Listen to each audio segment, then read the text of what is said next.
Hey everyone, welcome back to the channel, and today's video I'll show you how to use ChatGPT for homework and study support. Let's get started. So here's how to use ChatGPT like a smart study buddy. Ask specific questions. Instead of saying help me with math, ask explain the Pythagorean theorem with an example. Or for history, summarize World War I in simple terms.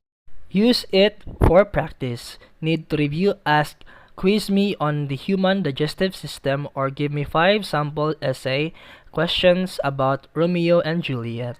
You can also break down complex idea. Explain photosynthesis like I'm 12, or help me understand Newton's law in one sentence each.